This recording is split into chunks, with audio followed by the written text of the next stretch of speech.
Welcome to the show, Mile High Sports. It is Sandy and Shawn. Santa Claus off today, as he has been every single day during training camp. Cody Roark joins us at the beginning of the show. We're out at Broncos Park in Dove Valley, and the Broncos are undergoing their first game week, or at least game-like week. Obviously, when the regular season starts, you'll have a smaller group of players on the field. It won't be 90, and of course, the game will actually count. But when you take a look at this week, Cody, and the game on Sunday is what it is. We understand that the preseason is an evaluative process, but it is also not the whole thing, because part of the drawback of preseason is you're sort of stuck evaluating players on what happens in the game situation-wise. Yeah. But there are still position groups, and we can get into certain players maybe later, but it really position groups, because we know that you're going to rotate in the depth chart, whatever that ends up really being. And what position groups have you seen out here that you want to see against the Colts, because they've either really shined and you want to make sure it's for real, or other ones where you've had some concerns? I'll be honest. Like, I think the one position we've have any concern on is just safety, just because the unknowns. You do have PJ. You don't have any questions about PJ Locke. Brandon Jones won't play. He's injured. The hope is that he'll return next week for joint practices against the Green Bay Packers, as our good friend Comrade Edwards passes by. That's the hope there, but then it's like, J.L. Skinner and Devin Keefe been getting a lot of work, alongside P.J. Locke in the various first team periods. And look, that's good. You want to be able to see what your young guys have. And Sean Payton expressed the other day that their depth is a reason that they moved on from Caden Stearns, and their comfort in that depth. So while to many of us on paper, it's like, I don't know about that. Look, you got to trust the coaching staff. There's a reason they're in the position that they're in, and every move has a reason. Aside from that, I don't really have any concerns about this roster right now, or, position battles. I'm excited to see the wide receivers because there's so many guys, including rookie Devon Vele, who you and I talked about a little bit yesterday morning. And then he goes out and he has a really good practice and some tough contested catches. Really like what I've seen from him. Once again, like, if you're going to watch the preseason game on Sunday, it's 11 o'clock a.m. Mountain Time. So make sure you check that out. It's on the road, 20, Indianapolis. by the way, locally. Yes. Yeah. And then you're going to have, watch him at wide receiver, Devon Vele, number 81, and then watch him as well when it gets to special teams as a gunner. I'm very excited to see that. And obviously his practice is beginning here at Broncos Park, powered by Common Spirit. We'll see what the quarterback rotation looks like here today. Part of me's wondering, we see Bo Nix right here. I think it's Bo. I think Bo's getting first-team reps here today, so we'll see. So if that's the case, interesting, because that means 6 out of the last 9 practices, it's been Bo running with the ones. And Area is under center right there. This is what we've talked about, the idea that Bo Nix is going to be QB1. You and I have said we believe he will start. Not according to the unofficial depth chart that all these people are freaking out about. Like, that, it's unofficial, right? Yeah, unofficial. But this is something that Shawn has always done. I'm like, and this is where it's like, you do it because you have to do it. People, right? This is why you need to listen to local, because like the national media outlets that you guys get so frustrated about, because they honestly don't know the team that you're covering. They put out these writing pieces. They put out these think pieces on the Broncos. And you want to know an honest truth? None of these national outlets are ever out here at practice. I'm at practice every day alongside other people. And it's like the local people know what's going on with this team more so than anybody else. So stop getting outraged over the national media outlets. Look, I think Bo has made tremendous progress on a daily basis here. He has stacked days. He's looked good doing it. He's been efficient. He's taking care of the football. So there's a lot to be excited about there. I mean, I think everyone's obviously excited to watch the QBs play. Sure, of course. Now the question is, who's going to be the starter this week, right? I have a hunch, right? And I think that the moment it gets announced, I think people are going to be like, oh, no. Like, it'll be Jarrett Stidham. Yeah, I think Jarrett gets the first start here against the Colts. There's a reason for that, right? I mean, this is part of it's twofold. But Bo will still play. Like, that's the thing people have to imagine. And the depth chart says that Zach Wilson is number 2. I don't expect Zach Wilson to be the second quarterback in for the Denver Broncos. I firmly expect that to still be Bo Nix. But remember, what you're dealing with when you're talking about a rookie quarterback, sometimes you don't want to just anoint somebody, right? Even the Denver Broncos, when they got John Elway after trading for him from the Colts back after the 83 draft, made sure that Steve DeBerg started at first. I mean, when you think about it, did that even make sense? Well, not from a football standpoint, but it's also about building a team culture. And that means that everybody has to earn their spot. And you try not to just, when possible, just give a job to someone, even when it's obvious that job is theirs.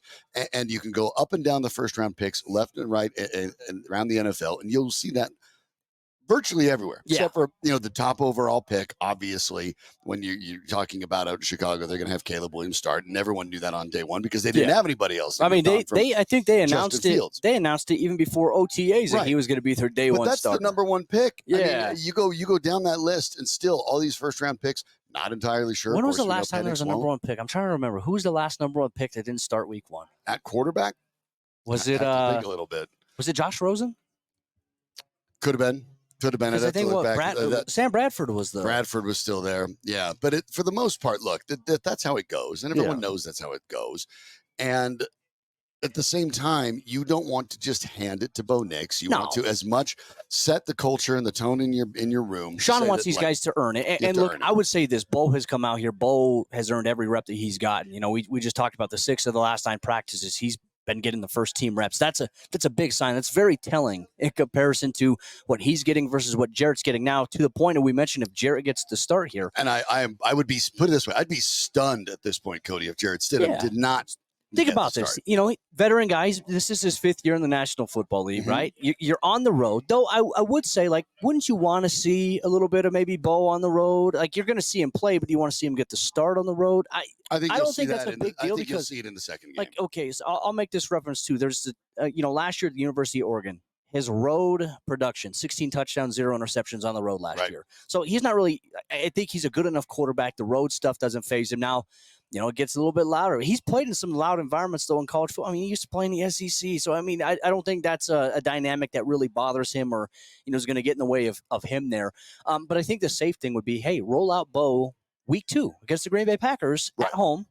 It's going to be, I think, a 6 o'clock p.m. game. Exactly what they're going to do. So, I mean, just do that. But for team purposes, you defer to the veteran. You give the veteran the opportunity to start the first game. And then the statement would be after that Bo Nix earned the start against the Packers. And then if he continues to play as well as the other teams, then you're not going to take him out. And then he's online to start week 1, as we talked about. Or Shawn comes out on Friday, says Bo's going to be our starting quarterback this season. He gets the first reps against the Colts and the Packers, and then doesn't play in that third final preseason game. Possible. Although I think he probably doesn't play in the third preseason game anyway. No. That might be hey, Zach Wilson, you get 4 quarters to go out there. Go there and show what you can do. And look, that could – for example, he goes out there and let's say Zach plays well in the preseason. Zach's out of this quarterback competition. I mean, it's been very, very evident. Was never in it. I think in OTAs there was a little bit of credence because there were days he got reps with the first team. But they just wanted to see him. I think Sean Payton knew that maybe Zach you could Wilson trade him, was a reclamation project. I don't think they want to trade him.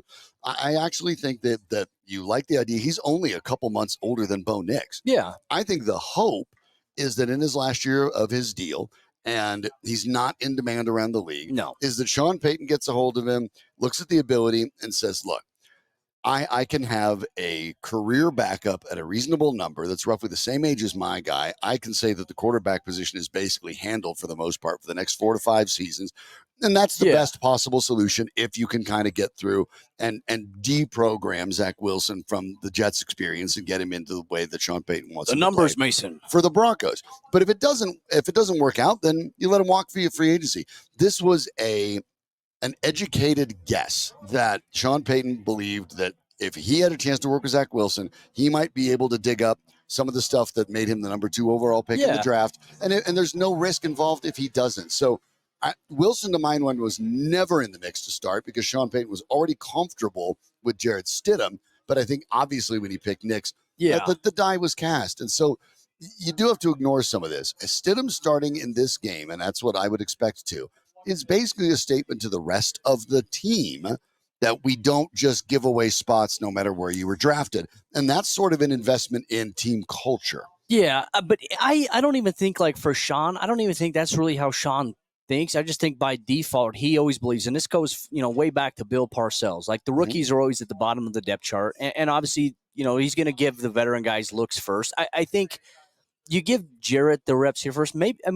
Think about last year. What was it? Josh Dobbs situation. He got traded a couple times last year. I think once in the preseason, once in the regular season. And, let's say hypothetically speaking, okay, let's say that the Broncos want Zach Wilson to be the backup, which, I mean, there's certainly a possibility. Does it seem likely? No. And before, like, the people get outraged at my comments there because they're going to hear, they're like, oh, no, what is this guy talking about? And remember, you have by the to way, be smart. Like, all think three are about going to be on this team because you can have the new Practice rules squad. allow you to basically have three. You can have a guy on the practice squad. You Yeah. can elevate the quarterback, the Yeah. third quarterback, every week, and then you don't expose him to waivers like you do every other position. It's a new rule this year just for the quarterback because last year, on average, NFL teams used more than two, slightly more than two. 66 quarterbacks started games last year. And the likelihood of, you having to go through three, it's small for the most part. But as you've seen, like, hey, you could have, like, you go into concussion protocol. Like, let's say you get the wind knocked out of you. Even if you're not concussed, you're coming out. You need someone else to go out there. I think the whole Brock Purdy situation kind of put things into perspective. But I don't think Denver carries three quarterbacks on the 53. I think they carry two. And look, it could be, like, think about it. I think if Denver were to somehow move on from Jarrett Stidham, I got to double check this number. I think they could save $5 million in cap space. That is correct. Yes. And so maybe, like, let's say Jarrett comes out here, plays well in the preseason. Maybe there is a team out there that says, hey, we don't see Jarrett as a starter, but, like, we think he'd be a good backup. Then maybe a team now tries to trade for him. I think that's very unlikely, but it is a possibility that we do have to discuss. Regardless, Bo Nix, if he's the starter, which the team's plan is for him to be the starter, Jarrett, I think, would be a good backup to have for him. And, you allow Zach Wilson to be on the practice squad all year long. Mm-hmm. You allow him to develop, and maybe you re-sign him next year to a one-year deal to be the backup. About that.